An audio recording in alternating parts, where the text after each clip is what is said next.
Assalamualaikum warahmatullahi wabarakatuh. Iwan Filah.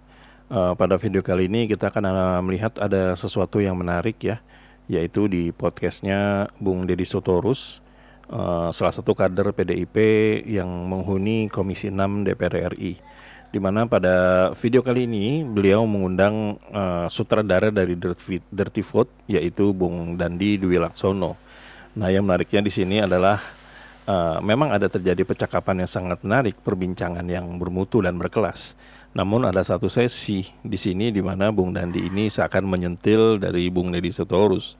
Di mana kita tahu kalau Bung Deddy Sitorus ini kerap kali itu memberikan statement-statement yang sangat tajam, terutama kepada Pak Jokowi dan juga kepada pemerintahan dikit-dikit ya, spill dikit-dikit.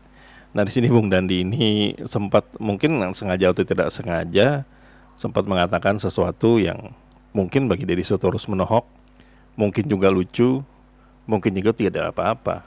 Nah, bagaimana prosesnya? Sayang sekali kalau dilewatkan, mending nonton sampai habis deh. Mari kita lihat videonya berikut ini. Pejabat di negara kita ini dari tingkat bawah sampai atas ini krisis identitas diri. Persis. Ya, sangat pengen untuk di-acknowledge bahwa I'm here, gua ada, gua berpengaruh, kan begitu nih problem kita. Makanya sampai mobilnya aja pun minta dikawal, nggak ada orangnya gitu kan. Ini kita memang luar biasa, seolah-olah privilege itu sesuatu yang soal hidup mati gitu. Itu yang kita bingung. Nah, ini harusnya dirimu ngomong begini 10 tahun lalu, Bang. Hah? Kita 10 tahun lalu kita ngomong dengan tindakan. Oke, siap. Tidak dengan nyat ya. Dengan tidak memilih, misalnya kita nggak pernah tuh pakai patwal. Oke. Kita nggak kepengen tuh ngirim orang banyak jadi staf sus menteri, jadi komisaris, nggak ada itu. Ya, kita bagaimanapun kan pemimpin pemerintahan itu kan eksekutif. Ya. Tentu kita juga tidak boleh banyak terlalu intervensi kan. Kita tidak intervensi aja dianggap kita mau campur-campur tangan lah segala macam. Kalau kemarin bikin tatip ya. Hah? Kemarin mengubah tatip ya. Nah, itu dia makanya kan.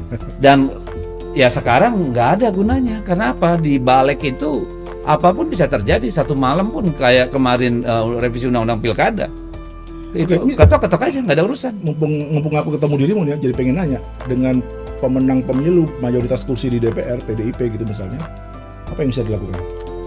Ya, saya kira kita bisa menjadi rujukan untuk suara-suara yang berbeda kan, sehingga rakyat bisa tahu apa yang sebenarnya terjadi. Tetapi untuk mengubah arah politik, PD Perjuangan walaupun kursi paling banyak per partai, tapi ingat dia sendirian, hanya 16%. 84% ada di sana. Jadi kalau hitung-hitungan konfigurasi politik, PD Perjuangan paling kecil.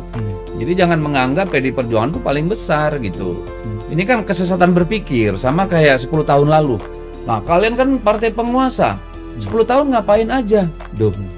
Tidak ada istilah partai berkuasa dalam sistem presidensil.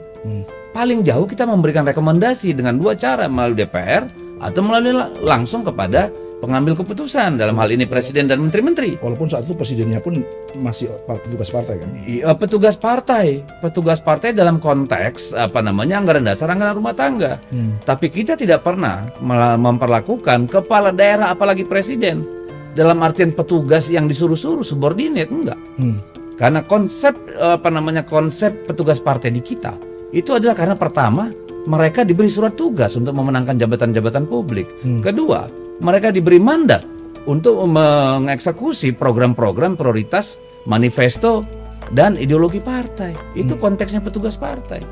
Bukan berarti dia subordinate yang bisa diatur-atur sesuka hatinya. Tidak pernah kita intervensi itu. Dalam kasus retreat kemarin, memaknai surat itu bagaimana berarti? Memaknai surat permintaan ketua umum agar tidak datang ke retreat gitu.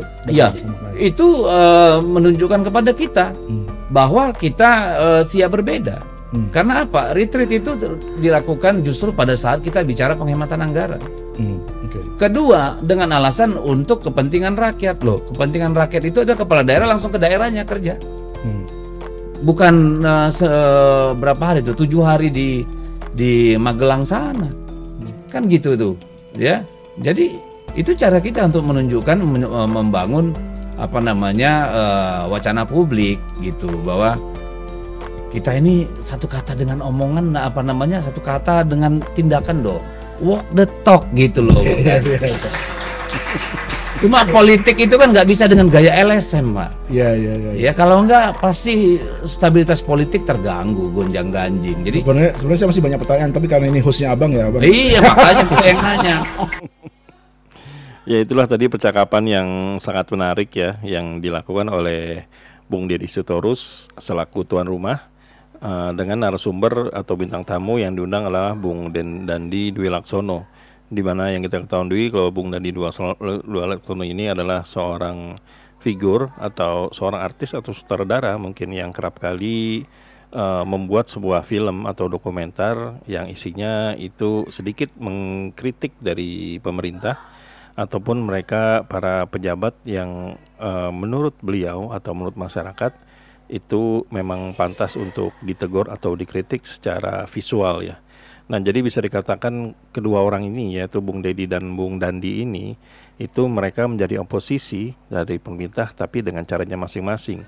Bung Deddy Sitorus ini kerap kali berstatement yang cukup keras pada saat di gedung DPR, dan Bung Dandi Dwi Laksono ini bersikap keras dan kritis itu dengan cara membuat film. Tentu saja mereka berdua ini sangat menarik dan sepertinya memang ditunggu lagi pertemuan mereka dengan topik-topik yang cukup tajam dan di pinggir jurang ya. Nah, bagaimana teman-teman semua di sini? Apakah pertanyaan atau sentilan dari Bung Dandi ini yang mengatakan Abang seharusnya berbicara ini 10 tahun yang lalu ya? Apa ini pertanyaan yang menggelitik? Apa ini pertanyaan yang tajam atau justru ini pertanyaan yang mengerikan? Yang tadi kita sempat lihat Bung Deddy Sitorus ini sempat terdiam sejenak ya, walaupun tidak terlihat, tapi mungkin cukup kaget gitu dengan pertanyaan tersebut. Nah, bila memang ada yang disampaikan silakan tuliskan di kolom komentar ya teman-teman ya. Bila memang kami ada salah kata dan salah data, kami mohon maaf yang sebesar-besarnya. Wabillahi taufiq wal hidayah. Wassalamualaikum warahmatullahi wabarakatuh.